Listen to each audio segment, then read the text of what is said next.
Bismillahirrahmanirrahim. Assalamualaikum warahmatullahi wabarakatuh. Waalaikumsalam warahmatullahi wabarakatuh. Terima kasih Bapak Ibu sekalian sudah bergabung bersama kami web seminar yang diselenggarakan oleh Media Academy. Ini adalah webinar ke-14 di mana pada hari ini akan mengambil topik equity dan inklusivitas pendidikan anak di tengah pandemi. Ini adalah tema yang sangat menarik untuk kita diskusikan pada siang hari ini. Sudah bergabung bersama kita Direktur Eksekutif Yayasan Sukma, Bapak Ahmad Baidowi. Selamat siang Pak Bay. Selamat siang semuanya, Mas Andi. Selamat siang. Selamat siang, terima kasih sudah meluangkan waktu nanti berbagi dengan kita semua. Juga sudah bergabung dengan kita Pak Matunis Bukhori, Direktur Sekolah Sukma Bangsa Pidi Aceh. Selamat siang Pak Matunis. Selamat siang Pak. Selamat siang semuanya juga. Yang terima kasih semua. Juga Bapak-Bapak, Ibu-Ibu yang sudah bergabung di webinar kali ini. Sebelum kita memulai acara, saya meminta waktu untuk memperkenalkan Media Academy sebagai sebuah unit bisnis baru di lingkungan Media Group yang bergerak di bidang pelatihan dan sertifikasi profesi. Untuk lebih jelasnya, kita saksikan video profil berikut ini.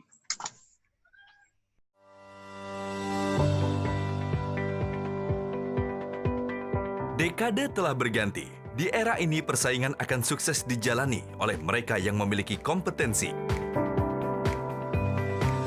Media Group News, sebagai grup yang konsisten dalam cita-cita, turut serta memajukan bangsa. Membangun sebuah unit bisnis yang bertujuan untuk mencetak sumber daya manusia yang unggul. Inilah Media Academy.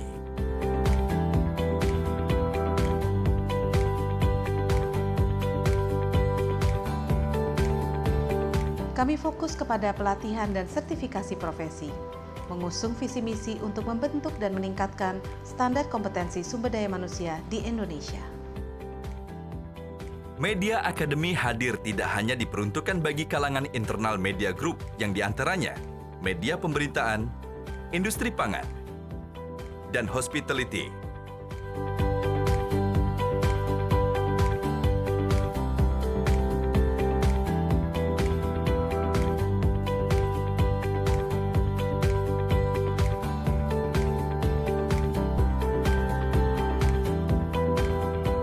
Media Academy juga memberikan jasa pelatihan dan sertifikasi profesi bagi kalangan eksternal, seperti pemerintahan, swasta, perguruan tinggi, dan dunia industri lainnya. Para praktisi dan profesional menjadi asesor dan trainer ahli di Media Academy. Mereka berlatar belakang dari Metro TV, Media Indonesia, Medcom.id, Indocater, Pangan Sari Utama, Papandayan Hotel, The Media Hotel, dan banyak perusahaan lainnya di lingkungan Media Group. Mari meraih masa depan gemilang bersama sumber daya manusia yang unggul dan bersertifikasi lewat Media Academy. Itulah video profil Media Academy, Bapak Ibu sekalian. Terima kasih masih terus menyimak. Saatnya kita mengikuti penyampaian materi yang akan disampaikan oleh Pak Ahmad Baidowi dan Pak Matunis Bukhori. Kami persilakan Pak Bay. Terima kasih Mas Andi. Assalamualaikum warahmatullahi wabarakatuh. Selamat siang untuk semua rekan-rekan partisipan yang hadir pada acara webinar siang hari ini yang dilaksanakan oleh Media Academy. Yang pertama tentu saya ingin mengucapkan selamat Hari Anak Nasional, karena hari ini 23 Juli merupakan Hari Anak Nasional bagi Republik Indonesia. Biasanya tahun-tahun sebelumnya itu selalu diramaikan oleh beberapa kegiatan dan mengingatkan kita bahwa betapa pentingnya mempersiapkan masa depan anak-anak. Yang kedua, saya ingin berbagi tentu saja dalam kesempatan webinar ini, berbagi pengalaman, karena kami di Sekolah Sukma Bangsa, sebagaimana sekolah-sekolah yang lain, juga memiliki problem yang sama ketika pandemi COVID-19 ini menerpa kita semua. Jadi saya kira bukan semua unsur lah, semua stakeholder yang bergerak di bidang pendidikan ini tidak siap dan semuanya mengalami keterpukulan, baik secara fisik maupun psikis. Nah, tentu saja dalam 5 bulan terakhir ini ada beberapa indikasi yang bisa kita sebutkan. Apakah pola belajar yang tidak normal, tanda kutip ini, melalui daring, ini apakah masih bisa dipertahankan atau tidak. Nah, itulah kenapa misalkan pada hari ini kami dari Yayasan Sukma bekerja sama dengan The Media Academy ingin mengangkat sebuah isu yang menurut saya isu ini adalah sebetulnya isu yang tak pernah pupus meskipun diterkam hujan gitu maksud saya. Jadi isu equity dan inklusivitas ini adalah dua isu yang bahkan sebelum pandemi pun itu sudah menjadi makanan diskusi sehari-hari para praktisi dan pemikir di bidang pendidikan. Jadi kita masih belum bergerak sebetulnya. Kalau dari hitungan apapun, dari indeks pembangunan manusia, dari apa saja yang menjadi standar ukuran berkembangnya kependidikan di sebuah negara itu, kita masih dalam posisi yang memprihatinkan sesungguhnya.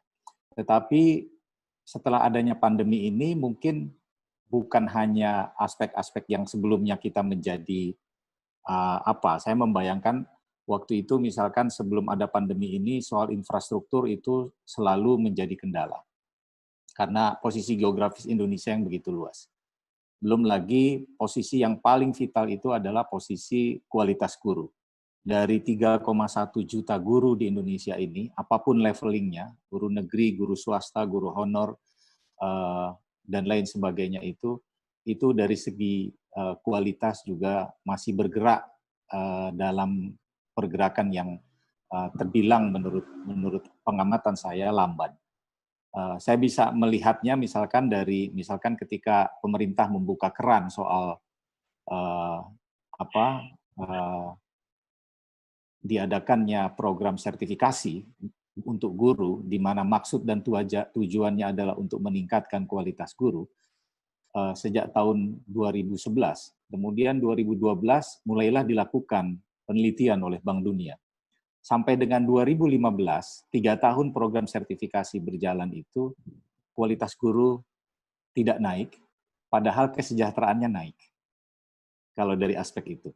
Ini agak melucukan. Jadi secara jokes misalkan, di antara kita ini teman-teman guru itu semua mengatakan kualitas tidak naik, tetapi kredit di bank itu naik.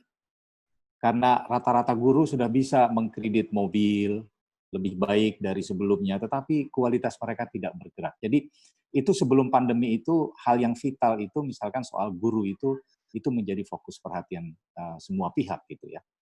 Sehingga ada beragam cara yang sebetulnya sudah dipikirkan oleh menteri yang sekarang ini, Mas Nadiem ini, untuk bagaimana meningkatkan kualitas guru. Nadiem kemudian datang dengan sebuah tidak terlalu generik, tetapi ada jargon yang menurut saya patut untuk kita diskusikan secara mendalam. Misalkan Merdeka Belajar, bagaimana bentuk program dan lain sebagainya. Akhir-akhir ini juga, hari-hari terakhir ini, kita banyak di para pegiat pendidikan ini mendiskusikan aspek-aspek yang menurut kami ini masih kurang matang dipersiapkan. Gitu. Jadi belum lagi itu dilakukan, tiba-tiba kita memasuki era pandemi. Dan semuanya terasa sekali tidak ada yang siap, ya kan? Mau birokrasi, mau guru di sekolah, apalagi anak-anak, yang lebih sulit lagi mungkin orang tua. Jadi dulu kita bicara soal equity itu adalah kita bisa lihat bagaimana keseimbangan antara anak-anak yang bisa misalkan menggunakan alat-alat belajar dengan lebih baik, itu terlihat bisa di riset dengan baik. Tetapi kemudian ketika terjadi pandemi ini, maka saya merasakan sepertinya jelas sekali bahwa ketimpangan keterpelajaran anak itu menjadi lebih besar. Gap-nya menjadi sangat besar. Kalau dulu misalkan Jawa dan luar Jawa itu mungkin diskrepansinya itu sekitaran 10-15%. Tetapi setelah berjalan 5 bulan pembelajaran melalui daring ini, kita meyakini ada beberapa riset itu dari Semeru, dari macam-macam, saya melakukan sedikit riset itu, ini ketimpangan kognisi anak itu juga menjadi bertambah panjang. Kenapa demikian? Saya kira dua hal yang perlu kita perhatikan. Pertama, tidak semua sekolah itu pandai dalam menggunakan hal-hal yang berkaitan dengan IT. Hal-hal yang berkaitan dengan keinternetan ini. Tidak semua itu. Ada beberapa sekolah memang di perkotaan yang dari beberapa riset itu menunjukkan ini problemnya tidak sesederhana itu. Jadi bukan hanya soal kuota, tetapi juga soal bagaimana mendelivery gagasan pembelajaran itu ke dalam ruang kelas anak-anak itu. Nah, anak-anak tidak di kelas, tidak di rumah, kemudian pendampingan orang tuanya juga menjadi lebih intens, tetapi kemudian keluhan dari orang tua juga banyak sekali. Jadi yang ingin saya katakan adalah program equity belum terselesaikan ketika sebelum ada pandemi. Ketika ada pandemi, prinsip ini saya meyakini menjadi lebih besar gap-nya. Yang kedua soal inklusivitas. Demikian lagi inklusivitas. Dulu sebelum ada pandemi, contoh kecil saja misalkan, pendidikan buat anak-anak difabel, disabilitas itu masih bermasalah. Kita belum bisa memasukkan anak-anak yang berkebutuhan khusus itu ke dalam sekolah reguler. Kita masih menempatkan aspek itu, ada sedikit diskriminasi karena ada kebijakan-kebijakan soal sekolah luar biasa dan lain sebagainya. Belum lagi soal inklusivitas kalau keterkaitannya dengan misalkan aspek-aspek toleransi dan intoleransi juga itu banyak sekali. Nah, ketika ada pandemi ini, saya melihat dan saya membaca banyak sekali keluhan dari para orang tua itu, ya jelas sekali yang mungkin tidak disadari oleh para guru ketika dia mendelivery pelajaran melalui daring, kemudian anak-anak itu dipaksa untuk paham semuanya melalui daring, ternyata anak-anak juga kurang memperoleh keterbimbingan yang baik dari orang tua maupun dari guru-gurunya itu. Nah, yang ingin saya katakan adalah dua isu ini, intinya yang ingin saya katakan adalah gap-nya itu menjadi tambah besar. Nah, sekarang apa rekomendasinya? Ada banyak solusi yang coba ditawarkan, tetapi lagi-lagi masing-masing orang sekarang ini sedang menjalankan risetnya itu. Apa kira-kira solusi yang terbaik? Kalau kita belajar dari beberapa negara, misalkan Prancis, Menteri Pendidikannya itu berani dia untuk mengatakan, saya lebih baik anak itu sakit, misalkan, daripada sekolah saya ditutup. Karena itu anak harus tetap sekolah, misalkan gitu. Dia paksakan betul, protokolnya dia persiapkan, semua anggaran itu dia berikan semuanya ke sekolah itu supaya sekolah bisa tetap masuk. Singapura misalkan, meskipun dia sekarang sudah mulai terjun bebas karena dia kena resesi, tetapi kebijakannya untuk membuka sekolah menurut saya patut juga untuk dilihat. Apa itu yang kita harus lihat? Singapura berani misalnya membuka kelas-kelas untuk terutama di kelas 3, SMA maupun SMP itu untuk tetap masuk ke sekolah. Pembelajarannya tetap muka. Dan yang ketiga misalkan yang lebih contoh clear lagi misalkan dari Australia. Australia itu bahkan dia sporadis. Persoalan anggarannya itu kemudian lebih banyak, hampir 60-65% itu sekarang diberikan buat mahasiswa yang mengambil program nursing atau keperawatan atau kedokteran. Dan juga anak-anak yang mengambil IT. Jadi ada fokus-fokus tertentu yang kita lihat misalnya dari negara-negara lain itu ketika pandemi datang itu, dia membuat affirmative action itu yang ada kesesuaian dengan kebutuhan masing-masing negara. Nah, bagaimana dengan Indonesia? Saya melihat belum ada perubahan ini. Dari sektor anggaran, kalau kita lihat itu, anggarannya masih tetap mengikuti pola lama. Meskipun ada, misalkan ada relaksasi istilahnya itu, penggunaan UKT, penggunaan dana BOS, gitu. Tapi yang secara spesifik untuk menangani aspek-aspek pembelajaran yang banyak sekali titik lemahnya itu di era pandemi itu, menurut saya belum dilakukan oleh negara kita. Bahkan sampai saat ini misalkan kita tidak punya silabus atau petunjuk, setidaknya pedoman lah bagaimana kurikulum itu bisa lebih disederhanakan.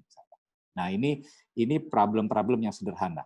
Bukan hanya kita bisa melatih guru, misalkan dengan kurikulum yang disederhanakan itu, tetapi juga kita seharusnya bisa mempersiapkan materi-materi yang bukan hanya aspek parenting, tetapi juga aspek pedagogi terhadap orang tua. Nah, 2 buku petunjuk ini soal kurikulum yang disederhanakan, terus petunjuk untuk bagaimana orang tua harus mendampingi anak secara pedagogis, bukan hanya secara psikologis, ini menurut saya dibutuhkan kalau dengan hitungan misalkan sampai dengan Desember nanti kita masih tetap akan menyelenggarakan Pora Belajar online ini. Nah, saya kira ini beberapa resume yang kemudian kami di Yayasan Sukma itu, di Sekolah Sukma itu intens mendiskusikannya. Tetapi ada juga praktek-praktek mungkin yang nanti sebentar lagi ini akan disampaikan oleh teman-teman dari Sekolah Sukma. Jadi kami melakukan riset kecil, kami melakukan beberapa uji coba terapan ini untuk bagaimana mengantisipasi atau mengatasi problem-problem kepengajaran ya, itu di era pandemi ini. Nah, tentu saja ini hanya sekedar pengantar dari saya. Teman-teman sekalian semua itu nanti bisa mengikuti presentasi yang akan diberikan oleh rekan-rekan saya. Di sana ada Pak Martunis Buhori, Direktur Sekolah Sukma Bangsa dari PD. Nanti juga komentar-komentar bisa diberikan juga oleh Ibu Jamila Akbar dari Sekolah Sukma Bangsa Biren, dan juga ada Ibu Susan Sofia dari Sukma Bangsa Loksmawe. Dan nanti juga terlibat juga ada Direktur Pendidikan Yayasan Sukma, Bapak Victor Yasadana, yang juga nanti akan memberikan semacam beberapa rekomendasi akhir dari diskusi kita pada siang hari ini. Nah, saya kira sebagai sebuah pengantar, Mas Andi, ini yang bisa saya sampaikan dulu. Memang kita banyak masalah, intinya adalah gap itu semakin melebar, tetapi alhamdulillah Sukma ini punya kemewahan-kemewahan tertentu, Sekolah Sukma, karena mungkin dari aspek sumber daya kita lebih siap, dari aspek fasilitas, infrastruktur kita lebih siap. Nah, dengan kemewahan-kemewahan inilah kemudian hasil dari bagaimana kita mengelola pembelajaran secara sistem daring dalam 5 bulan ini, hari ini akan kita sharing. Mana tahu ini ada bermanfaat buat teman-teman di tempat yang lain, di lokasi yang lain, dan juga nanti bisa berkorespondensi dengan kami untuk berbagi pengalaman. Saya kira intinya itu, Mas Andi. Saya mengucapkan terima kasih ini atas kesempatan yang diberikan kepada kami dari Yayasan Sukma untuk mencoba memberikan beberapa ilustrasi yang saya kira penting mengatasi dua isu ini, equity dan inklusivitas ini di era pendidikan, di era pandemi ini. Demikian, terima kasih dan mohon maaf. Assalamualaikum warahmatullahi wabarakatuh. Saya kembalikan ke Mas Andi. Waalaikumsalam warahmatullahi wabarakatuh. Terima kasih Pak Bay. Memang pembelajaran jarak jauh di tengah pandemi ini jadi menyadarkan kepada kita semua betapa masih banyak hal di dunia pendidikan kita masih banyak tertinggal dibanding negara lain. Belum bicara soal sarana dan prasarana, belum bicara soal akses dari siswa dan orang tua terhadap teknologi. Misalnya, kita tahu di beberapa daerah, terutama di luar Jawa, karena ketiadaan akses internet dan gadget, guru harus menempuh perjalanan mendatangi rumah siswa satu persatu. Belum juga ternyata ketidakmelekan tenaga pengajar terhadap penggunaan teknologi digital untuk pembelajaran jarak jauh. Jangankan bicara di luar Jawa, di saya aja ini sedikit curhat di Bogor. Padahal sekolahnya sekolah plus. Guru-gurunya masih gaptek. Curhat di chatroom yang dibaca oleh siswa, akhirnya guru-gurunya dibully oleh siswa. Ini salah satu yang tadi disinggung oleh Pak Bay. Gap ini semakin kelihatan. Kondisi pandemik ini bahkan membuka mata kita bahwa memang masih banyak hal yang harus kita benahi. Baik, berikutnya sudah hadir bersama kita Pak Martunis Buhori, Direktur Sekolah Bangsa PD, yang mungkin akan lebih banyak mengelaborasi hal-hal yang sifatnya praktis dan pengalaman selama mengelola sekolah di era pandemi ini. Kami persilakan Pak Martunis. Baik, terima kasih Pak Andi. Bismillahirrahmanirrahim. Assalamualaikum warahmatullahi wabarakatuh. salam sejahtera bagi kita semuanya. Baik, selamat siang kepada seluruh hadirin, para pendidik, praktisi pendidikan, dan peserta webinar yang telah bergabung dalam forum pada siang yang berbahagia ini. Izinkan saya mewakili Sekolah Sukma Bangsa Aceh untuk memaparkan best practices yang telah kita lakukan terkait dengan isu equity dan inklusivitas pendidikan anak di masa pandemi ini. Bagaimana Sekolah Sukma Bangsa Aceh dalam hal ini mengupayakan dan berikhtiar agar nilai equity dan inklusivitas dapat terwujud di masa sulit ini. Baik hadirin sekalian, bersama saya, sebagaimana yang sudah diperkenalkan oleh Bapak Ahmad Baidowi, Direktur Eksekutif Yayasan Sukma. Bersama saya juga hadir Direktur Pendidikan Yayasan Sukma, Bapak Victoria Sadana, kemudian Ibu Jamila Akbar, Direktur Sekolah Sukma Bangsa Biren, Ibu Susan Sofia, Direktur Sekolah Sukma Bangsa Luxmawe, yang nantinya juga di akhir sesi mungkin akan ikut berpartisipasi untuk menjawab pertanyaan-pertanyaan yang mungkin yang akan diajukan oleh para audiens sekalian. Baik, para hadirin peserta webinar pada siang yang berbahagia ini, dalam kondisi sulit ini, yang perlu digarisbawahi adalah sekolah harus tetap hadir dan berupaya untuk menjamin hak setiap anak untuk mendapatkan haknya untuk belajar secara berkualitas. Bahkan, dinamika pengelolaan pendidikan atau sekolah di masa pandemi memberi bukti bahwa persoalan keadilan atau inklusivitas menjadi isu yang penting, terutama terkait dengan pemenuhan hak-hak anak untuk mendapatkan pengajaran dan pendidikan yang layak dan berkualitas. Pertama sekali saya ingin menyampaikan bahwa dalam buku cetak biru ini, ataupun dalam buku Blueprint Sekolah Sukma Bangsa Aceh, isu tentang keadilan, isu tentang equity, hak asasi manusia tercantum secara jelas di sana, tercantum secara eksplisit di sana. Ini bermakna bahwa Sekolah Sukma Bangsa sejak tahun 2006, sejak didirikan, diresmikan, concern betul terhadap isu equity dan inklusivitas ini. Dengan ikhtiar yang kita upayakan maksimal, Sekolah Sukma Bangsa Aceh berupaya agar nilai equity dan inklusivitas dapat termanifestasi, terwujud dalam pengajaran dan pendidikannya. Meskipun pada dasarnya kami mengakui bahwa hal ini pada dasarnya masih jauh dari kata ideal. Namun, kita optimis bahwa kita sedang menuju ataupun sedang berjalan menuju ke sana. Baik, saya akan memulainya sedikit dari kerangka umum. Nah, equity sendiri mungkin sudah sedikit disinggung tadi oleh Bapak Ahmad Baidowi. Equity sendiri merujuk pada prinsip-prinsip fairness atau keadilan. Sedangkan inklusi digunakan sebagai sebuah pendekatan untuk yang dikembangkan, untuk mengembangkan sebuah lingkungan yang terbuka, mengajak dan mengikut sertakan semua orang dengan segala latar belakang, baik itu karakteristik, kemudian kemampuan yang berbeda, status, kondisi, dan lain sebagainya. Nah, di sini kita bisa melihat bahwa faktor-faktor yang menghalangi atau menghambat terwujudnya equity dan inklusivitas. Setidaknya terdapat 3 faktor di sini. Pertama adalah faktor sosial, meliputi isu kemiskinan, gender, kesehatan, bahkan konflik. Kedua adalah faktor sektoral, yang meliputi aspek legal dan kebijakan di sekolah yang bisa jadi menghambat nilai equity dan inklusivitas ini terjadi. Ataupun kualitas guru dan pengajaran, bahkan isu keamanan di sekolah. Faktor yang ketiga adalah faktor infrastruktur. Hal ini terkait dengan fasilitas sekolah yang tidak memadai. Nah, di negara kita, sepertinya faktor sosial cukup dominan berpengaruh terhadap isu equity dan inklusivitas ini.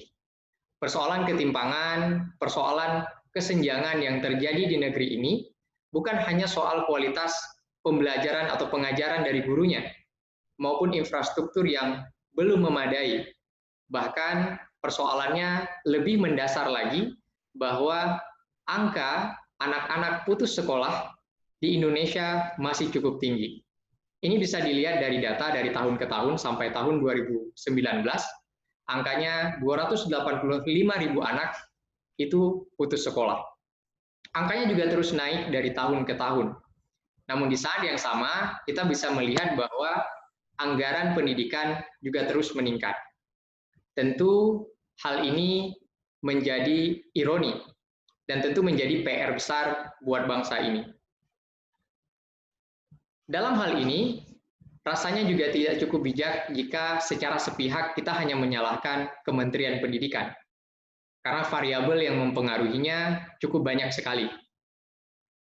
Artinya perlu sinergisitas dan dukungan dari semua pihak dalam hal ini jika kita ingin memperbaiki kondisi pendidikan di negeri ini. Termasuk kita mulai dari diri kita sendiri, dari satuan pendidikan yang kita kelola.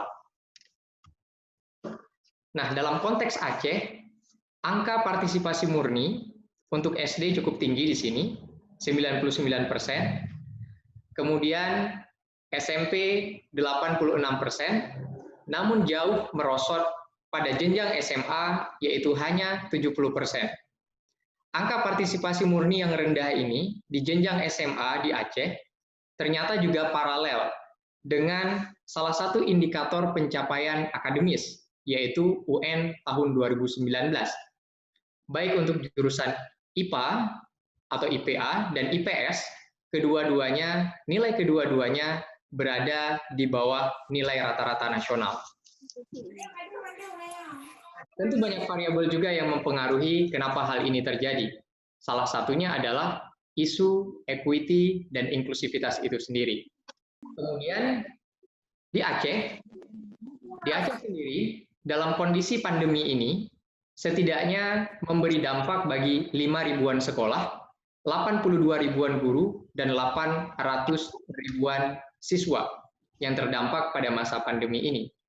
Jika dalam kondisi normal saja, isu kesenjangan, isu ketimpangan sudah menjadi persoalan tersendiri, apalagi dalam situasi sulit seperti ini, tentu isunya dan persoalannya menjadi lebih ekstrim.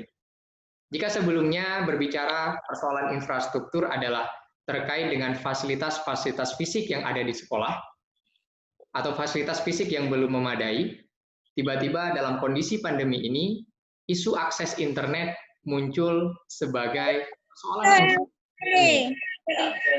yang utama, sebagai bagian dari ketimpangan yang kita hadapi saat ini. Nah, di sini bisa dilihat berdasarkan data dari APJI, Asosiasi Penyelenggara Jasa Internet Indonesia pada tahun 2018, penetrasi internet di Aceh masih cukup rendah, hanya 50-an persen, meskipun sedikit lebih tinggi dari Lampung. Walaupun ini angka pada tahun 2018, saya meyakini bahwa mungkin setelah 2 tahun berlalu, angka ini tidak terlalu banyak berubah.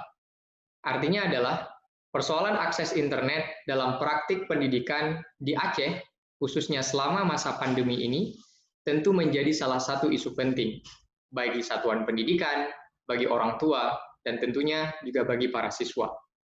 Nah, jika kita ingin membandingkan dengan penetrasi internet di Pulau Jawa, tentu jauh, angkanya semuanya sudah di hampir 60%, bahkan ada yang 80%.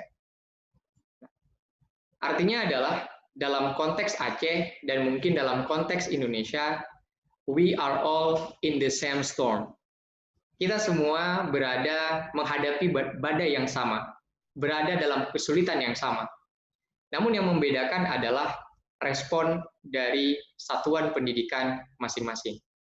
Disinilah pada dasarnya titik kita berbenah, satuan pendidikan berbenah, lalu berangkat untuk menghadapi situasi sulit ini. Dengan kata kunci tadi, bagaimana kita dapat menjamin setiap anak dalam kondisi sulit ini, di masa pandemi ini, tetap mendapatkan haknya untuk belajar secara berkualitas, dengan banyak kemungkinan kesulitan yang juga akan kita hadapi. Nah, gap, ketimpangan, kesenjangan, bahkan seperti yang diungkapkan oleh Mas Menteri Nadiem dalam slide ini, Di masa pandemi, ya, isu kesenjangan tentu menjadi lebih ekstrim. Seperti yang sudah disampaikan juga sebelumnya, dalam kondisi normal saja, persoalan kesenjangan dan ketimpangan sudah terjadi. Apalagi dalam situasi yang sulit saat ini. Tentu isu kesenjangan menjadi semakin ekstrim. Nah, sebelum saya menjelaskan dan memaparkan beberapa hal dan best practices yang kita lakukan selama masa pandemi, izinkan saya untuk memberi sedikit perbandingan model pembelajaran yang kita lakukan sebelum pandemi dan ketika pandemi terjadi di Sekolah Sukma Bangsa Aceh. Nah, sebagai satuan pendidikan, kita menyadari betul bahwa membekali para siswa dengan keterampilan-keterampilan abad 21 menjadi sangat penting adanya. Keterampilan yang memerlukan kemampuan adaptabilitas dengan perubahan-perubahan yang terjadi begitu cepat saat ini. Literasi dasar, numerik, sains, dan ICT tentu menjadi sesuatu yang fondasional, sesuatu yang menjadi dasar untuk kita bangun bagi para siswa. Kemudian cultural and civic literasi juga menjadi persoalan krusial untuk kita internalisasikan kepada siswa saat ini. Literasi budaya dan kewargaan akan membentuk kemampuan siswa untuk bersikap terhadap lingkungan sosialnya dan tahu menempatkan dirinya sebagai bagian dari budaya, bangsa, bahkan dunia.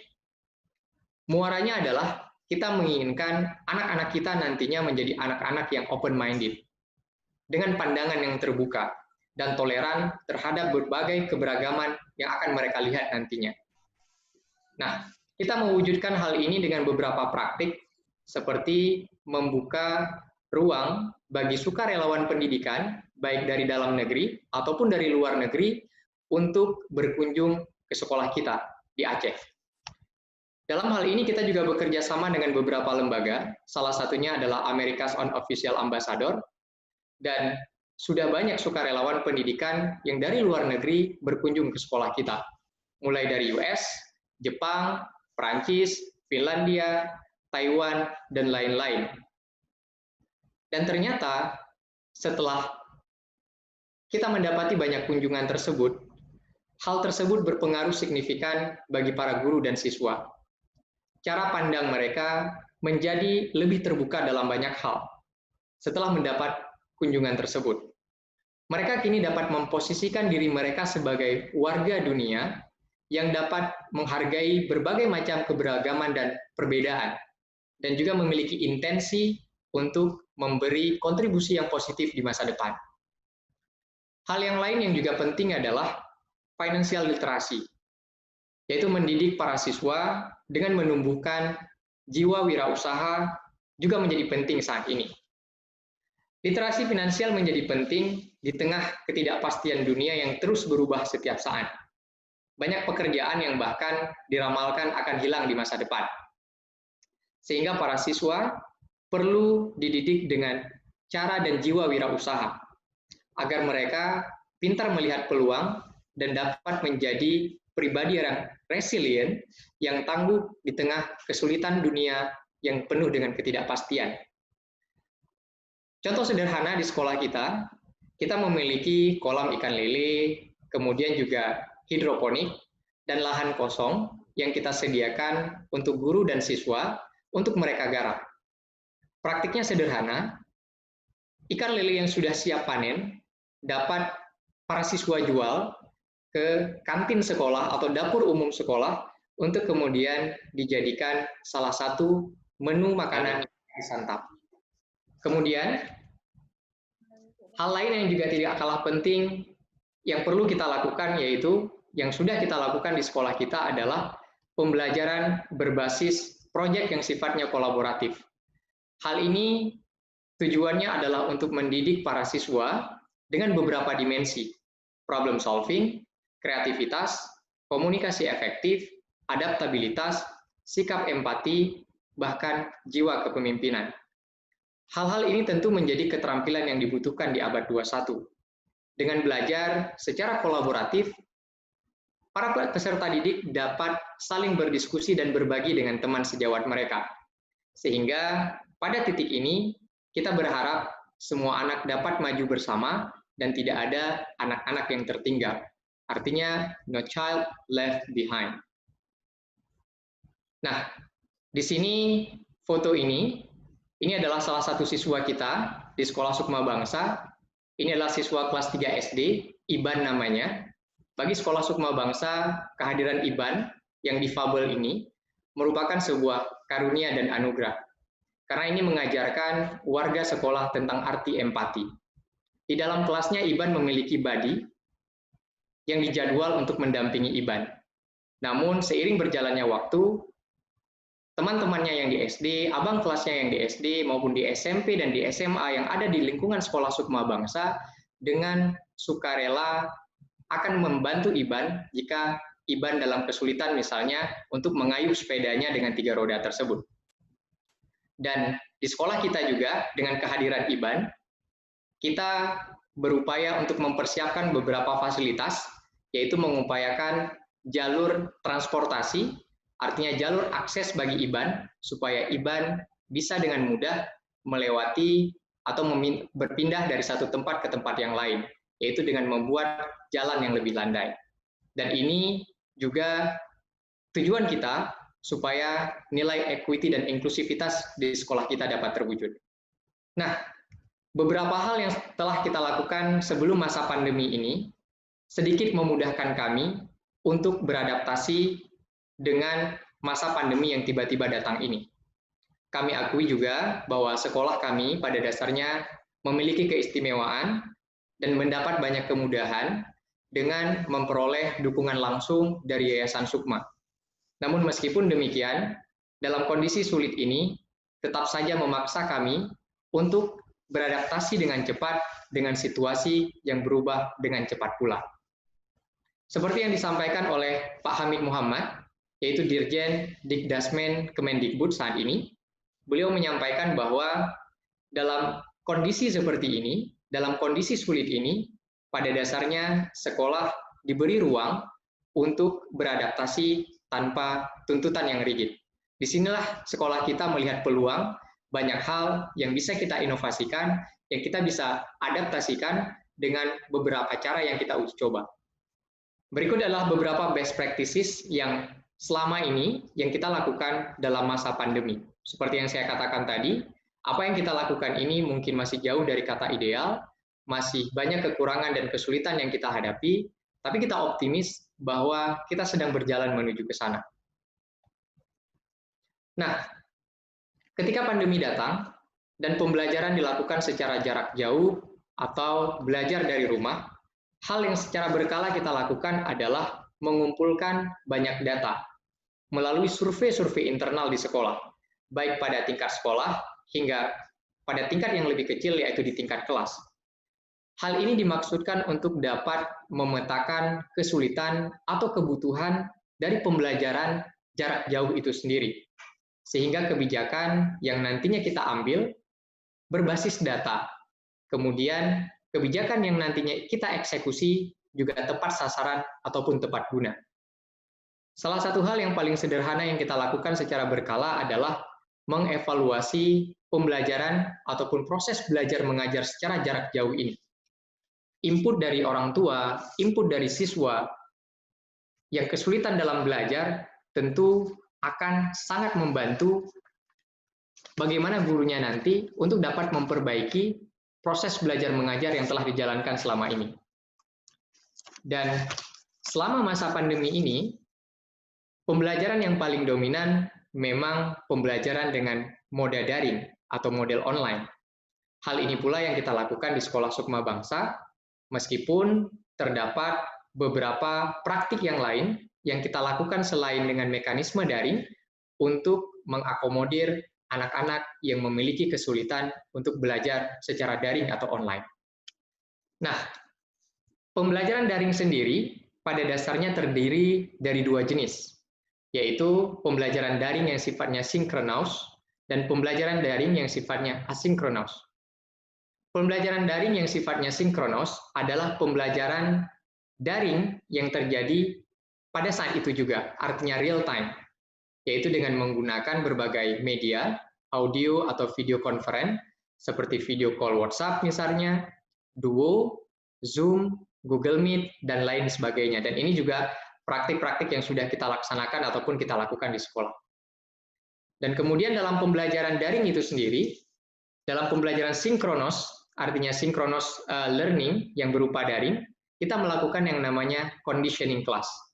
Kegiatan ini dilaksanakan di jenjang SD, SMP, dan SMA, karena kita memiliki tiga jenjang di sekolah kita, yang bertujuan untuk menumbuhkan engagement, memberikan apersepsi, dan menumbuhkan motivasi bagi siswa. Dilakukan 30 menit setiap pagi sebelum proses belajar mengajar dimulai. Pada kegiatan ini, peran wali kelas sangat krusial untuk menjalin interaksi dengan siswa ataupun orang tua untuk mengkondisikan pembelajaran dapat berlangsung dengan baik.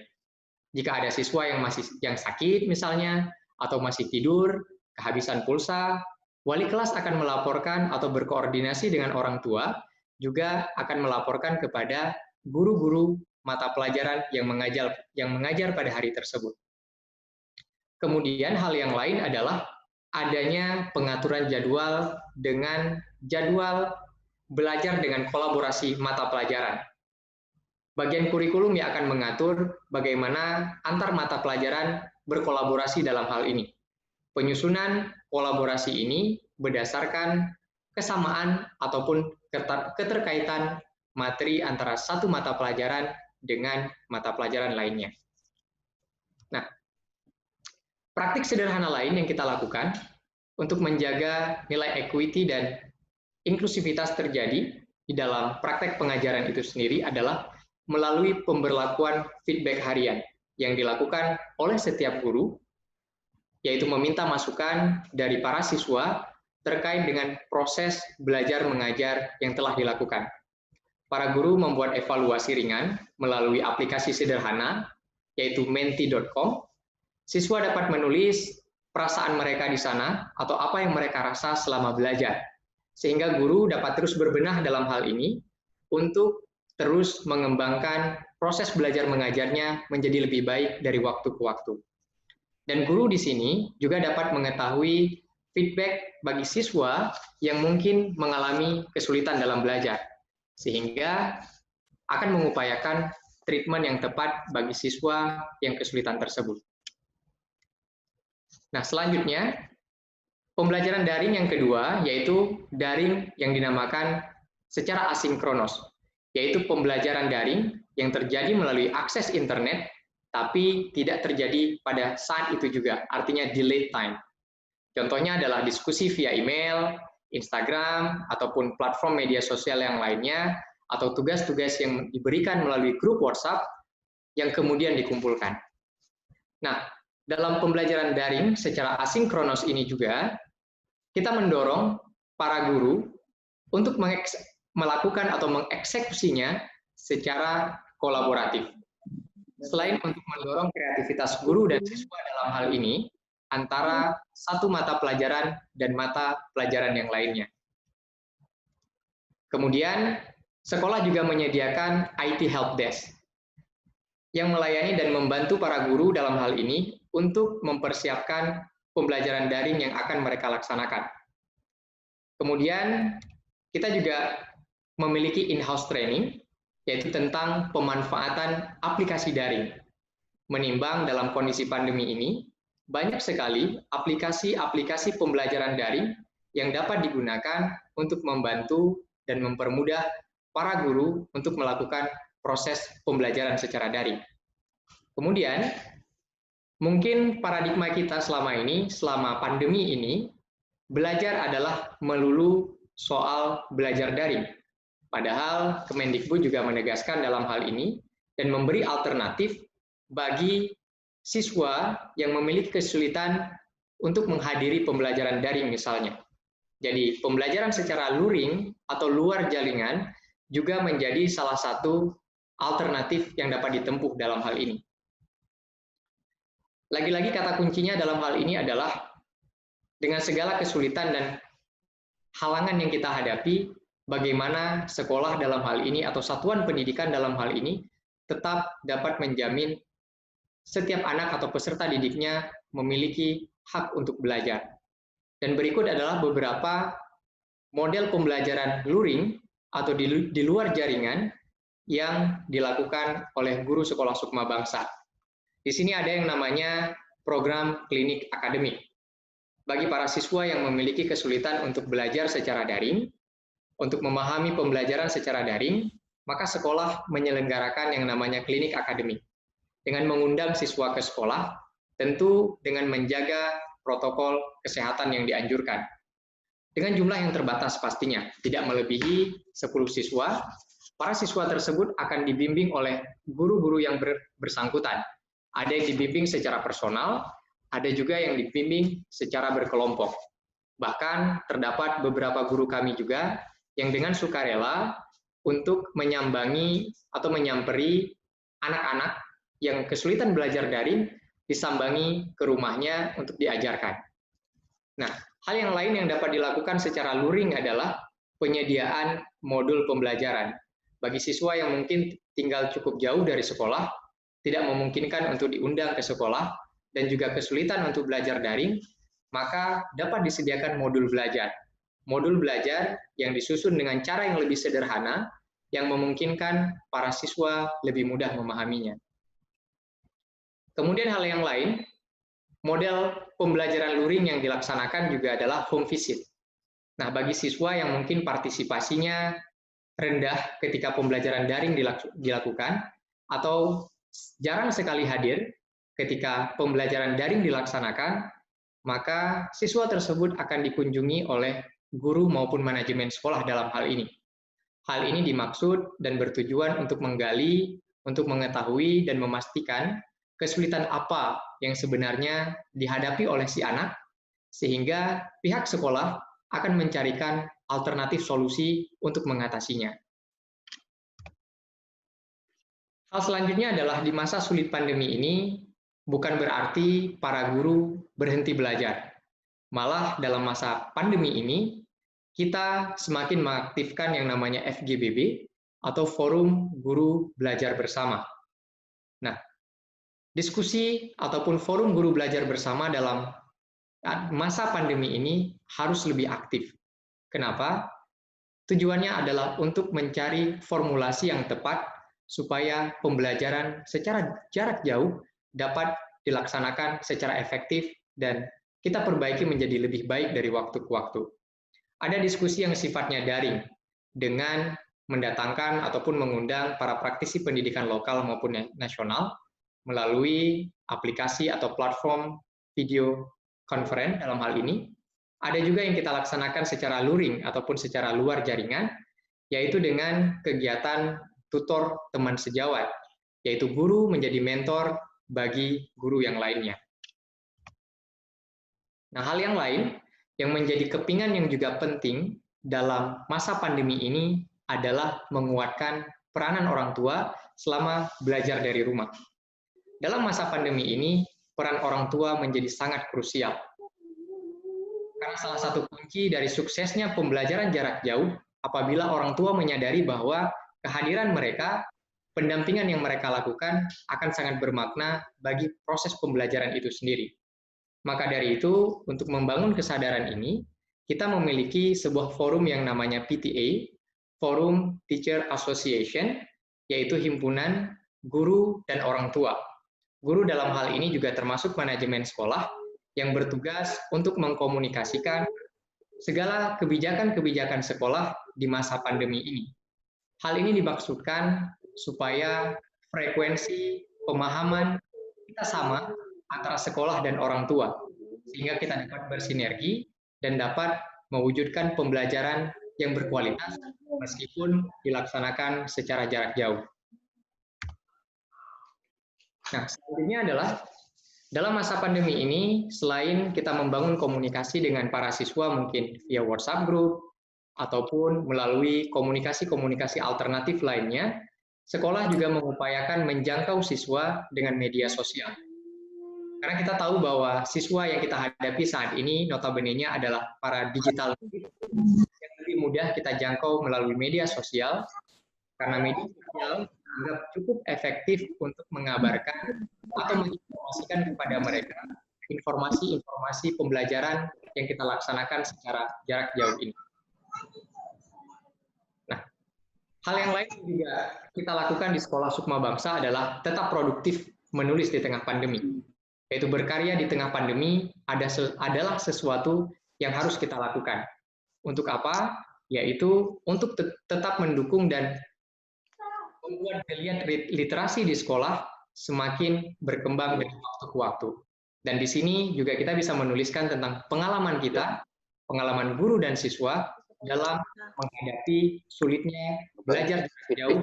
Nah, di Sekolah Sukma Bangsa, sistem yang mengakomodir ke-12 komponen dana BOS tersebut. Sistem bracket ini pada dasarnya adalah sebuah sistem yang kita buat di Sekolah Sukma Bangsa untuk memaksimalkan penggunaan dan pengalokasian dana BOS itu sendiri.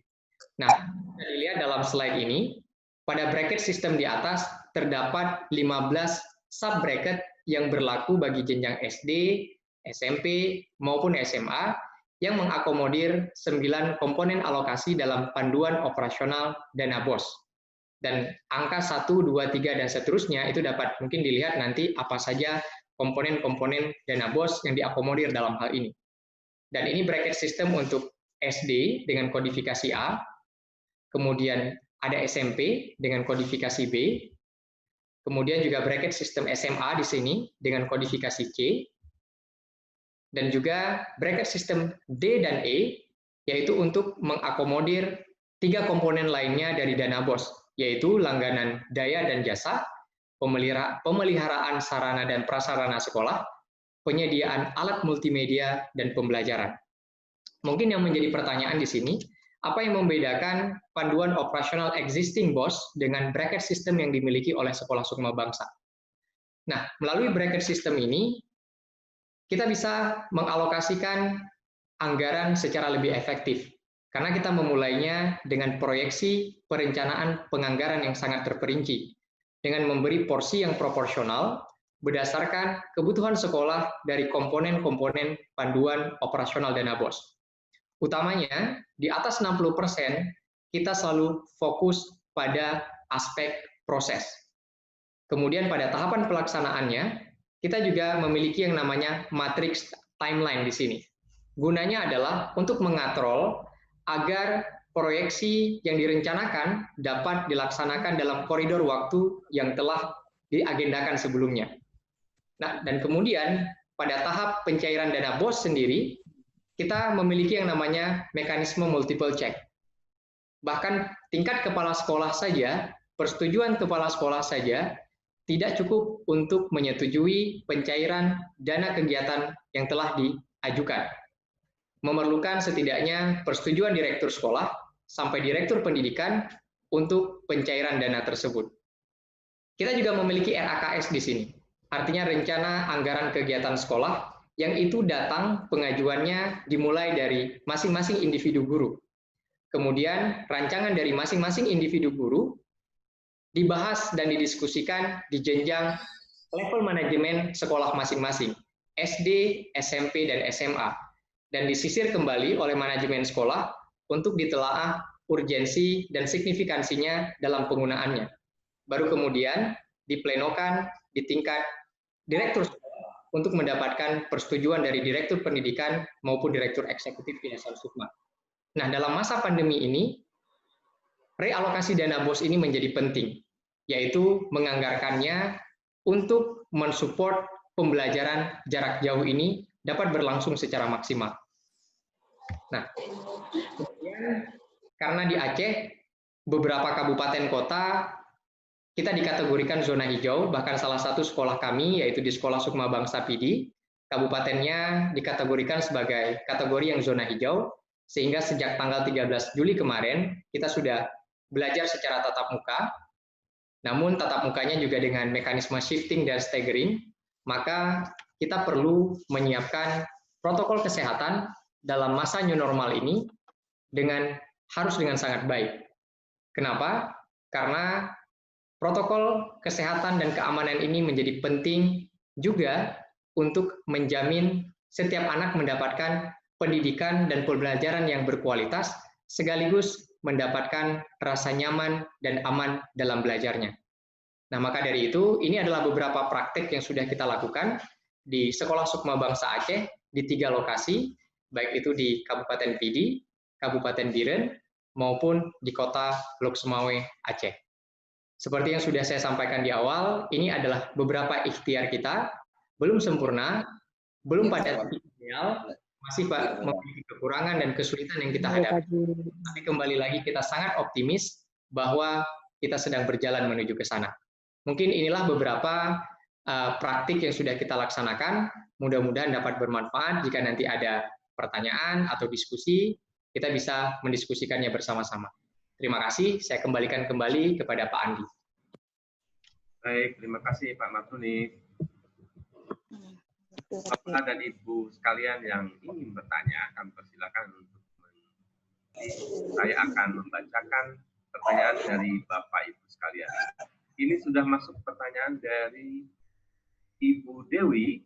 Ibu Dewi menanyakan, tadi kan sudah disampaikan beberapa keterbatasan ya dalam kondisi pandemi ini, soal kesiapan teknologi yang belum merata, kemampuan tenaga pendidik maupun siswa, baik mental maupun fasilitas juga yang tidak merata, belum juga soal kesiapan alat teknologi untuk mendukung pembelajaran jarak jauh atau belajar di rumah. Bagaimana menyikapi hal ini agar sistem belajar mengajar bisa sukses dan mencapai target yang diharapkan? Mungkin Pak Matunis atau Pak Bay bisa menjawab. Saya persilakan Pak Matunis. Silakan Marty saja dulu. Itu berkaitan dengan best practices yang saya kira sudah dijelaskan oleh Marty tadi. Silakan ya, Marty, nanti saya menambahkan. Iya. Baik, ya, untuk memastikan bahwa kegiatan pembelajaran dapat berlangsung dengan sebagaimana mestinya, di tengah dengan kesulitan maupun keterbatasan yang juga kita miliki, di sini memang perlu sinergisitas dan juga dukungan dari seluruh elemen yang ada di sekolah. Dan dalam hal ini kita bersama-sama dengan manajemen sekolah, mulai dari tingkatan manajemen sekolah, direktur sekolah dengan para jajarannya, yaitu para kepala sekolah, mendiskusikan dengan para guru, apa-apa saja hal yang kita rasa perlu kita benahi dan kita perbaiki dengan apa yang sudah kita lakukan di dalam masa pandemi ini. Tentu praktek-praktek yang sudah kita lakukan ini, pada dasarnya kita mengujinya, kita mencobanya. Dalam perjalanannya, ada yang berjalan mungkin dengan baik, ada juga yang misalnya tidak berjalan dengan baik. Sehingga diskusi itu harus selalu terjadi. Artinya diskusi antara guru dengan manajemen sekolah, kemudian juga diskusi guru mungkin dengan para wali siswa, yang itu juga jalur komunikasinya bisa dibangun melalui grup-grup WhatsApp. Nah, untuk menggali apa saja sebenarnya kesulitan yang kita hadapi dalam masa pandemi ini. Sehingga dengan komunikasi yang terus kita jalin secara berkesinambungan, hal ini kita mendapat input yang banyak dari banyak stakeholder, sehingga dari situ kita berangkat apa yang kita bisa benahi dari keterbatasan, dari hal-hal yang mungkin belum maksimal kita upayakan untuk melakukan pembelajaran itu dengan optimal itu tadi. Nah, mungkin itu sedikit dari saya. Baik. Tadi juga Pak Maturi sempat menyinggung soal klinik akademik ya. Ini sebetulnya konsep yang bagus di mana di tengah pandemik ini dimungkinkan sekolah melakukan pertemuan tatap muka maksimal 10 siswa, tentu dengan menjaga protokol kesehatan, kemudian menjaga jarak, dan itu barangkali mungkin bisa menjadi salah satu solusi ketika ada keterbatasan dari teknologi maupun gadget yang tidak dimiliki oleh siswa. Karena kalau kita bandingkan misalnya dengan akses lain yang sudah diperbolehkan, seperti orang yang sudah bisa ke pasar, ke mall, itu bahkan kan lebih rawan. Karena memang social distancing fisikalnya agak susah untuk dikontrol, lebih mudah mengontrol ketika kita mengumpulkan 10 siswa dalam sebuah kelompok belajar di sekolah. Kalau itu gimana tuh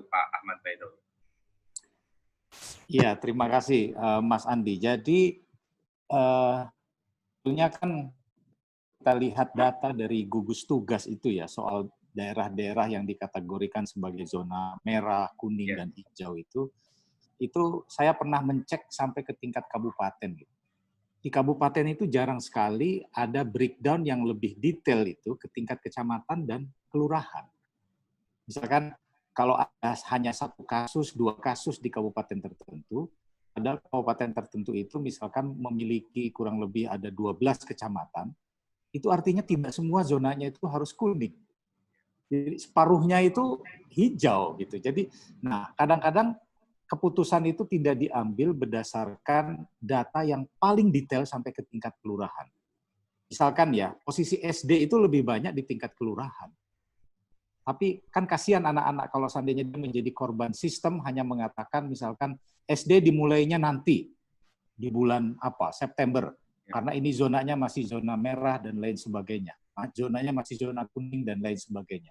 Padahal sungguhnya ada aturan kalau dari best practice yang kita miliki itu di sekolah Sukma, misalkan, ya kita cukup tahu diri. Kita diuntungkan oleh kemewahan-kemewahan, misalkan bahwa sekolah kita cukup luas. Sehingga untuk mengatur protokoler itu menjadi lebih enak. Tapi kan kita tetap menggunakan protokol kesehatan yang saya kira standarnya sudah ditetapkan oleh WHO. Misalkan menjaga jarak, kedatangan, kelas kita kelola tidak lebih. Kalau dulu saja kita punya 1 kelas itu 25 orang, sekarang menjadi lebih kecil lagi. Itu hanya soal shifting aja, jadi ada pembagian begitu. Nah, menurut saya itu lebih realistis. Misalkan dibuka sekolah, lebih diperbanyak di tingkat desa, di tingkat kecamatan, dengan kategori yang seperti itu. Daripada misalkan kita berlama-lama seperti ini tidak menyelesaikan masalah juga. Nah, kenapa kita menyebutkan ada klinik akademik itu? Karena itu tadi, tidak semua anak, tidak semua orang tua itu familiar dengan problem-problem digitalistik itu tadi kan. Nah, tetap saja sentuhan guru itu tetap diperlukan. Nah, problemnya adalah siapa yang bisa mengontrol ini semuanya? Guru bisa tetap berkunjung ke rumah, atau misalkan anak-anak tetap masih bisa berkunjung ke sekolah. Itu kan sebetulnya kalau kita lihat undang-undang dasar kita itu, di dalam sistem undang-undang sistem pendidikan nasional itu, dari dulu saya sudah menyatakan sekolah itu diberi kebebasan untuk melakukan manajemen secara mandiri. Nah, kami di swasta bisa melakukan itu, tapi problemnya di negeri itu, ketakutan para penyelenggara pendidikan ini, yang rata-rata ASN itu, karena dia dimonitoring langsung oleh supervisor, oleh pengawas, oleh dinas. Kalau dinas sudah bilang, nggak boleh tuh, semua SD mengikuti tidak boleh. Jadi kadang-kadang inisiatif itu tidak diperbolehkan, kreativitas itu tidak ditumbuhkan. Kan jadi ini ada problem-problem dasar yang sesungguhnya harus diselesaikan dulu. Kalau saya sih problem yang paling fundamental itu adalah kenapa misalkan untuk pengaturan sekolah, ya kan, pusat hanya diperbolehkan mengatur aspek kurikulum. Tetapi implementasi manajerialnya SMA ada di bawah provinsi, SMP dan SD itu ada di bawah kabupaten kota. Padahal di kabupaten kota itu ada problem-problem spesifik soal birokratisasi yang tidak bisa dijelaskan dan itu mengorbankan anak-anak gitu. Jadi artinya inisiatif sekolah yang tadinya sudah dijamin oleh Undang-Undang Sisdiknas itu menjadi lumpuh. Karena apa? Ya karena ada peraturan-peraturan daerah yang diatur sendiri oleh wali kota, oleh bupati, yang meniadakan aspek-aspek kreativitas itu. Nah ini yang kadang-kadang kita kurang bisa memahaminya itu. Nah, itu bagaimana ke depan itu bisa lebih baik. Kira-kira begitu. Ya, kan kalau kata Demasit, jangan menyerah, Pak. Jangan menyerah, gitu kan. Nah, sekarang kan gini, pemerintah mewajibkan sekolah, terutama di area zona merah dan kuning, misalnya harus melakukan pembelajaran jarak jauh. Kemudian disadari bahwa ada keterbatasan, baik dari itu peralatan, akses internet, kesiapan siswa. Handphone punya, paket data ada, tapi siswa belum tentu juga nyaman dengan metode belajar seperti itu. Jangan menyerah. Di diskusi siang ini sebetulnya teman-teman di Yayasan Sukma tadi sudah sharing kepada kita semua, ada yang namanya luring, ya. Di luar metode daring itu apa? Contoh tadi klinik akademik. Dibikin saja penjadwalan dengan grouping yang sangat aman secara physical distancing, kemudian mereka bisa bertatap muka langsung dengan guru. Betul. Ada juga tadi home visit. Ya. Pak Bawe, anak saya itu 4, Pak. Yang satu SD, SMP, SMA, kuliah. 4-4-nya daring, Pak. Di rumah itu berjejer, pada ngadepin laptop semua. Terus di antara mereka berisik, akhirnya berantem. Kakak sih, nggak dengar segala macam. Nah, ini salah satu problem ketika support alat oke, paket data unlimited. Tapi ada dunia yang hilang dari mereka. Betul. Saya kira solusi tadi yang luring dari Pak Martulis mungkin patut dicoba nih oleh Bapak Ibu pendidik semua.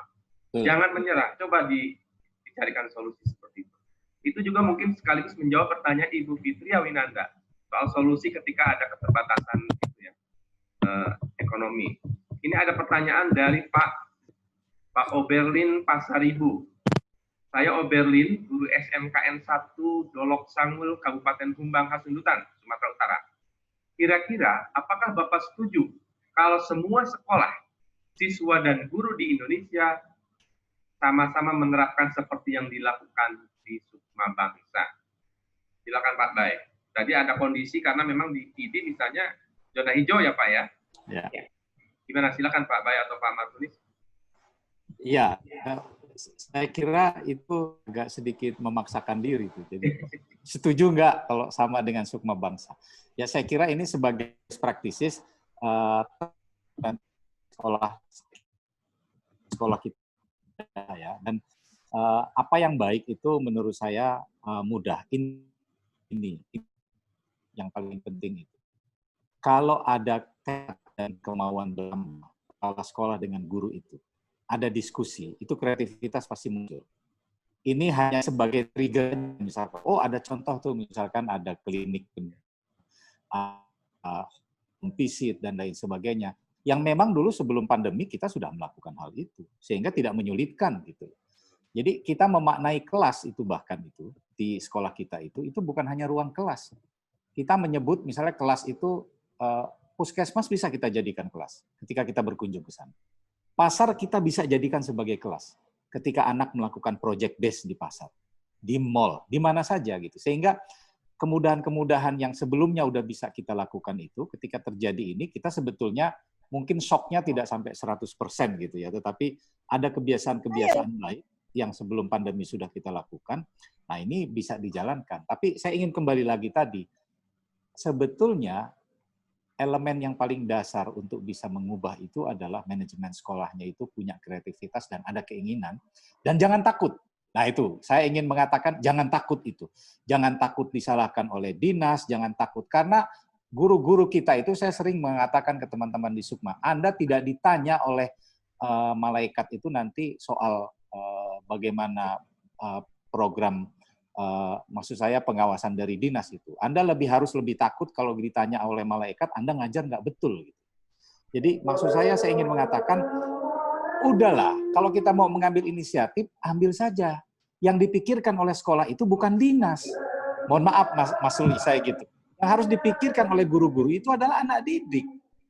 Tapi kalau guru orientasinya berpikirnya takut dinas, takut wali kota, takut ini, yang jadi korban ya anak-anak. Gitu loh Mas Andi. Jadi saya kira inisiatif apapun gitu, mau mencontoh Sukma, ya bisa. Kami juga seperti sekolah lain menerima dana BOS, tetapi dana BOS itu kita kelola secara mandiri seperti yang dicontohkan tadi oleh Martulis, kita menggunakan bracket system. Yang kita atur secara transparan, semua guru punya hak mengelola dana itu. Dan kita ini terbuka. Jadi tidak hanya 1-2 orang yang mengelola dana BOS itu. Itulah yang membuat sekolah itu sehat. Problemnya kalau di sekolah-sekolah yang banyak ini, yang negeri ini, bisa ditanyakan nih kepada teman-teman yang dari sekolah negeri, bahwa dana BOS itu hanya dikelola oleh segelintir orang dan tidak terbuka kepada guru-guru. Itu sebetulnya kunci pokok masalahnya di situ, sehingga kreativitas tidak muncul, inisiatif tidak muncul, akhirnya yang muncul adalah apa? Ketakutan untuk melakukan kreativitas. Itu harus diubah paradigma itu. Saya kira itu. Jadi jangan takut, ya gitu ya. Tapi kalau kata Demasif tadi jangan menyerah. Nah, ini saya tambahkan lagi satu. Jangan takut, lawan. Ya. Baik Pak Baik, terima kasih. Ini ada pertanyaan dari Assalamualaikum warahmatullahi wabarakatuh. Saya Meliza, alumni Sekolah Sukma Bangsa Biren. Alhamdulillah. Sekarang saya sudah menjadi guru. Ini sambil nanti mungkin Mas Nuryadi host bisa mengaktifkan audionya Mbak Mei ini. Yang ingin saya tanyakan, apa kriteria modul pembelajaran, ruang lingkup modul yang baik dan sederhana? Nah, ini kayak curcol nih.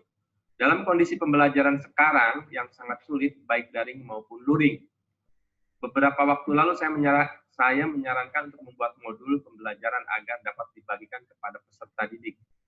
Rasa-rasanya hal itu juga berat. Nah, ini curcol nih. Mohon pencerahan agar saya dapat dengan mudah menyampaikan saran saya kepada guru-guru. Nah, silakan mungkin Pak Martunis bisa, di salah satu alumni SSB Biren ini Pak, sudah jadi guru. Mungkin Bu Jamilah itu bisa menjawab itu. Disuruh datang aja, suruh belajar lagi itu. Jemi.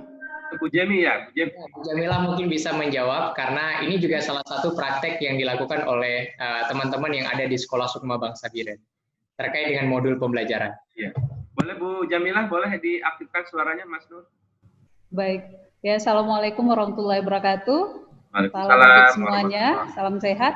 Ya, terkait pertanyaan Meli tadi, untuk modul yang baik ya, yang cocok untuk anak-anak tentunya sesuai dengan mata pelajaran masing-masing, sesuai dengan KD-nya juga, dan fokus yang ingin kita capai di semester ini tentunya kriterianya. Kemudian yang kedua, tentu saja harus dibuat sesimpel mungkin ya, dan menarik juga, karena ini apalagi kalau misalnya tidak ada tatap muka secara virtual, itu modulnya instruksinya harus jelas tentunya, harus simpel juga, jangan kita beri banyak kemudian ternyata anak tidak bisa memahaminya ya gitu.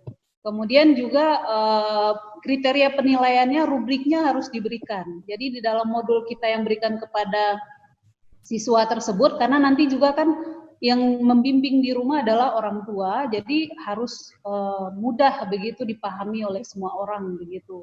Buat sesimpel mungkin, rubrik penilaiannya jelas, targetnya juga jelas, instruksi pengerjaannya juga jelas begitu. Itu mungkin kriteria simpelnya ya. Kalau untuk Meli nanti mungkin kita bisa kontak selanjutnya, contohnya seperti apa. Begitu kira-kira Pak. Ya. Terima kasih. Ya.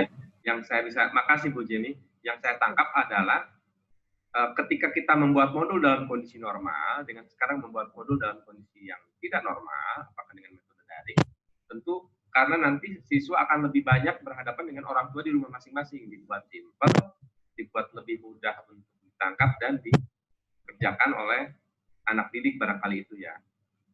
Baik, ini ada pertanyaan dari, mohon maaf ini mungkin Ibu Musasana.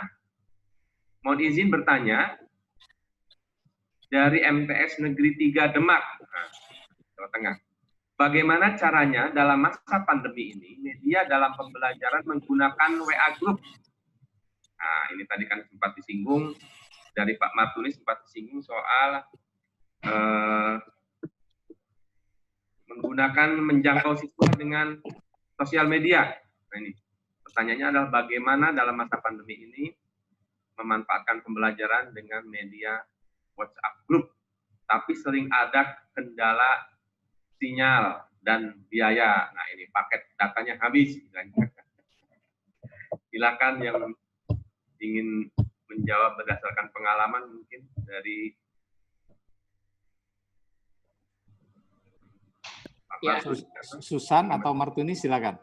Ya, pada dasarnya salah satu juga yang menjadi diskursus kita, yang menjadi kendala kita dalam masa pembelajaran yang sifatnya jarak jauh ini, terutama ketika modanya adalah moda daring, yaitu terkait dengan itu tadi, terkait dengan kuota internet, kemudian sinyal juga, karena kita juga punya beberapa siswa yang tinggalnya itu lumayan jauh, artinya tinggal di daerah-daerah yang sinyalnya itu tidak terjangkau dengan baik. Makanya seperti yang tadi kita sampaikan, ada memang siswa-siswa yang bisa kita jangkau dalam makna misalnya kita gurunya mungkin yang datang ke rumah siswa tersebut untuk disambangi dengan protokol kesehatan untuk mengajarkan anak tersebut ketika dalam pembelajaran daring dia memiliki kesulitan, baik itu kesulitan gawainya, kuotanya, hingga sinyalnya. Tapi juga kita masih punya kendala bahwa kita juga masih memiliki siswa-siswa yang tinggalnya juga jauh, misalnya sangat jauh dari area kota sebenarnya, dengan bukan hanya sinyal, bahkan gadget juga tidak punya. Jadi kita punya alternatif sebenarnya di sekolah Sukma Bangsa, terutama yang di PD, karena dari 3 sekolah Sukma Bangsa ini kebetulan kita di PD ini memiliki boarding, memiliki asrama. Nah, jadi beberapa anak yang misalnya agak jauh dan sulit kita jangkau karena sinyal dan seterusnya, tapi kita batasi juga dengan pembatasan jumlah yang tidak terlalu banyak, itu kita jemput untuk kita prosesnya itu kita jemput ke asrama sekolah, sehingga di sana kita bisa memfasilitasi mereka dengan internet, kemudian juga bisa memfasilitasi mereka dengan gadget atau gawai yang kita miliki di sekolah. Nah, meskipun ini juga belum ideal, karena masih juga ada anak-anak yang lain yang belum bisa kita jangkau untuk hal ini. Tapi itu menjadi salah satu alternatif yang kita lakukan, yaitu kita jemput mereka untuk kita asramakan. Karena kebetulan asrama juga pada dasarnya pada saat ini tidak aktif dalam masa pandemi ini, namun hanya kita peruntukkan untuk beberapa anak saja, tentunya dengan kuota yang sangat terbatas, dengan jarak yang juga sangat bisa untuk kita jaga supaya tidak berkerumun dan bertumpuk, sehingga mereka bisa kita fasilitasi di sekolah dengan internet, wifi di sekolah, dan juga gadget yang kita punya di sekolah. Seperti itu mungkin salah satunya. Baik, itu semoga bisa menjawab pertanyaan dari Ibu Musa Sana tadi dari SMKN 1, SMK 3 Demak ya. Silakan Bapak Ibu yang ingin bertanya boleh menuliskan pertanyaannya di chat room ini sebentar. Saya bacakan pertanyaan dari Istiasa. Berbicara tentang equity dalam pembelajaran, maka kita bicara tentang kesetaraan hak anak dalam mendapatkan kebahagiaan pendidikan. Nah, bagaimana solusi yang tepat bagi kami sekolah luar biasa? Nah, ini solusi bagi sekolah luar biasa dalam melakukan program pembelajaran dari rumah (BDR) ya, untuk anak didik yang berkebutuhan khusus dengan kategori autis, ADHD, dan masalah emosi perilaku lainnya. Model daring sudah kami lakukan, tapi hasilnya tidak maksimal. Ya. Lalu kami berinisiatif melakukan belajar tatap muka seperti biasa, shifting. Tetapi muncul tekanan dari dinas. Nah, ini Pak Bay tadi, yang jangan menyerah, jangan takut. Sebetulnya teman-teman sudah kreatif nih, seperti yang diceritakan oleh Ibu Istiarsyah ya di sekolah luar biasa. Tapi ketika mencoba melakukan metode belajar tatap muka, tentu dengan memenuhi protokol COVID, ternyata ada tekanan nih dari dinas pendidikan. Kebahagiaan anak-anak berkebutuhan khusus adalah ketika mereka ke sekolah dan bertemu dengan gurunya. Tapi keadaan ini sepertinya tidak adil bagi mereka. Tolong solusi terbaik. Aduh, saya agak ini nih. Ketika ibu ini bersemangat untuk mencarikan solusi ya, jangankan untuk sekolah formal ya, untuk sekolah luar biasa yang berkebutuhan khusus, mencoba kreatif, mencari solusi terbaik, malah dapat tekanan dari dinas pendidikan. Gimana ini Pak Bay, atau mungkin belum berkomentar Pak Victor atau Ibu Susan, silakan. Oke, baik. Kalau diizinkan Pak Bay, Pak Martunis boleh urun rembuk ya. Ya, baik, terima kasih. Assalamualaikum warahmatullahi wabarakatuh. Jadi sebetulnya Pak Andi tadi saya juga mencatat beberapa pertanyaan, jadi dan sebagian sudah saya coba bantu menjawabnya melalui chat. Nah, mungkin saya tadi sudah disinggung dan sudah dijawab beberapa pertanyaan dari Bu Dewi sampai Bu Muazzanah dan juga Melisa tadi. Mungkin yang terakhir dari Pak Istiarsah. Jadi apa kabar Pak Istiarsah? Sebetulnya Pak Istiarsah ini, kami manggilnya Pak Dede, sebenarnya adalah rekan kami juga, yang mungkin kami harus malah belajar sebetulnya kalau cara menangani anak-anak berkebutuhan khusus. Tentu saja di sekolah kami, di Sekolah Sukma Bangsa Aceh, di 3 sekolah itu ada beberapa anak berkebutuhan khusus. Dan mungkin kategorinya saja tidak severe ya, tidak terlalu, ini masih mild, dan sehingga kemudian kami merasa masih bisa menghandle-nya dengan beberapa cara yang sudah disampaikan oleh Pak Martunis dan Pak Baidowi tadi. Tetapi saya sepakat dengan Pak Istiarsah.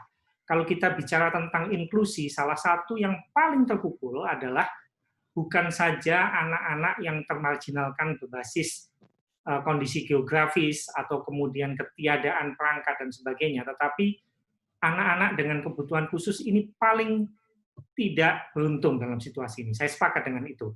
Dan saya menghargai sepenuhnya, tadi kalau Pak Istiarsah, terima kasih atas inisiatifnya, saya pikir mencoba untuk berinovasi, melakukan shifting, pembelajaran langsung, dan seterusnya, tetapi mungkin dapat hambatan justru dari para birokrasi pendidikan kita. Jadi begini, mengenai pendidikan untuk anak-anak berkebutuhan khusus, saya pikir memang tanggung jawab terbesar, saya pikir butuh keberanian pemerintah terutama untuk memberikan guidance yang kuat, karena anak-anak berkebutuhan khusus ini berbeda dengan dalam pengertian treatmentnya tidak bisa hanya diselesaikan dengan penyelesaian online. Beberapa anak itu perlu treatment khusus yang bahkan membutuhkan sentuhan fisik, ya, ada terapi fisik dan seterusnya. Jadi saya tidak punya jawaban yang mujarab untuk itu, tetapi saya pikir ini harus diagendakan dan jadi prioritas dalam pembelajaran jarak jauh ini, karena tidak bisa dilakukan kalau tidak memenuhi, dan dalam beberapa hal ini sedikit kemudian harus saya, kalau boleh saya katakan, adalah melanggar ketentuan untuk tidak belajar secara fisik. Saya pikir beberapa contoh yang mungkin bisa diambil adalah kalau kita sudah punya satuan atau lembaga yang memiliki tenaga-tenaga kependidikan untuk anak-anak berkebutuhan khusus yang certified, selama mereka kemudian semacam diizinkan atau diloloskan dengan protokol kesehatan tertentu, saya pikir pendampingan secara khusus untuk anak-anak berkebutuhan khusus ini tidak bisa dihindari. Ya, saya percaya kalau masih punya tenaga, saya akan memilih untuk mengatakan seperti yang dikatakan Pak Bay tadi. Jangan takut, Pak Istiarsah. Lakukan saja, karena saya sepakat dengan Anda, dalam masa pandemi ini, terutama menyangkut hak anak, pendidikan nggak boleh berhenti. Ya, pendidikan nggak boleh berhenti, dan saya pikir apa yang Anda lakukan untuk mencoba menyiasati itu, karena itu dibutuhkan oleh anak-anak, dan kebahagiaan anak-anak harus utama, dan harus kita lakukan. Itu harus dilakukan. Jadi, cara yang lain menurut saya, ini perlu ada terobosan khusus, terutama tadi berkaitan dengan apa yang dikatakan Pak Bay tentang bagaimana sekolah punya kewenangan yang lebih mandiri untuk mengelola keuangan. Kalau ini misalnya dimungkinkan, saya pikir sekolah akan bisa mengalokasikan semacam pelatihan juga untuk orang tua, terkait dengan bagaimana harus mengelola anak-anak berkebutuhan khusus di rumah. Tetapi tentu saja isunya ini masih kemudian berhadapan dengan isu lain. Bagaimana kalau orang tua tunggal? Bagaimana kalau kemudian kedua orang tuanya sibuk? Jadi saya pikir salah satu yang harus kita lakukan adalah mengagendakan ini sebagai salah satu isu dan harus utamakan terhadap pemerintah terutama bagaimana merespon khusus terhadap anak-anak ini. Saya pikir itu dulu Pak Istiarsah. Kalau dikatakan pengalaman kami untuk mengelola anak-anak seperti sekolah Anda lakukan, kami mungkin masih di level anak-anak dengan mild symptom ya, dengan gelagat-gelagat yang masih bisa kita kelola. Tetapi saya harus mengatakan dalam situasi pandemi ini, keberanian kita untuk mempersempit gap ketimpangan yang terjadi, apapun bentuknya, itu diperlukan. Saya pikir itu dulu. Terima kasih. Wassalamualaikum warahmatullahi wabarakatuh. Salam. Mas Andi, saya tambahkan sedikit gini. Jadi yang pertama saya komentar, Istiarsah ini alumni Sukma. Tapi kalau dia nggak punya nyali seperti Sukma Bangsa, berarti gagal dia di Sukma. Ya kan? Satu.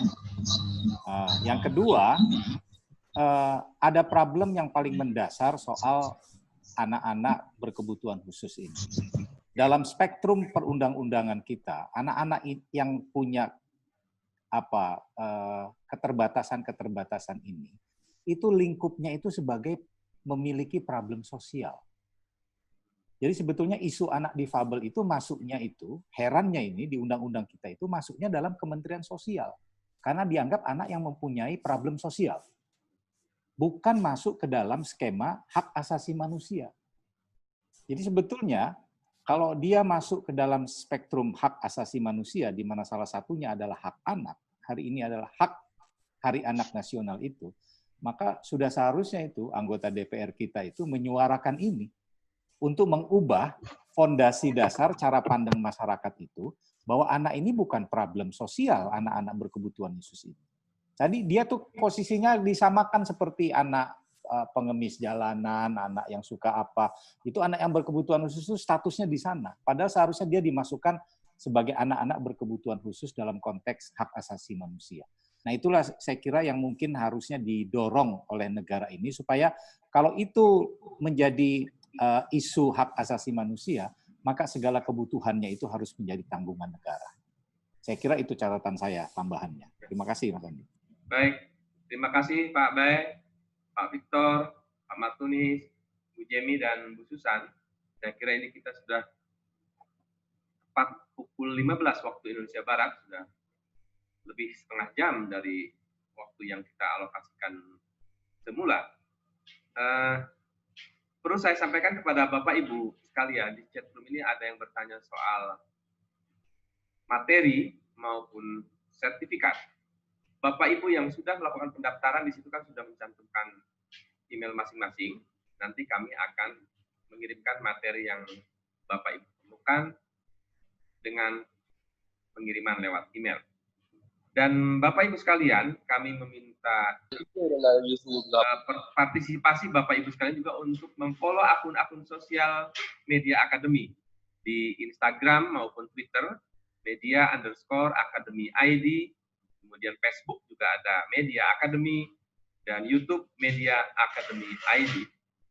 Khusus untuk YouTube, Bapak Ibu sekalian nanti bisa menikmati keseluruhan rekaman webinar ini secara utuh dengan membuka channel YouTube kami, Media Academy ID.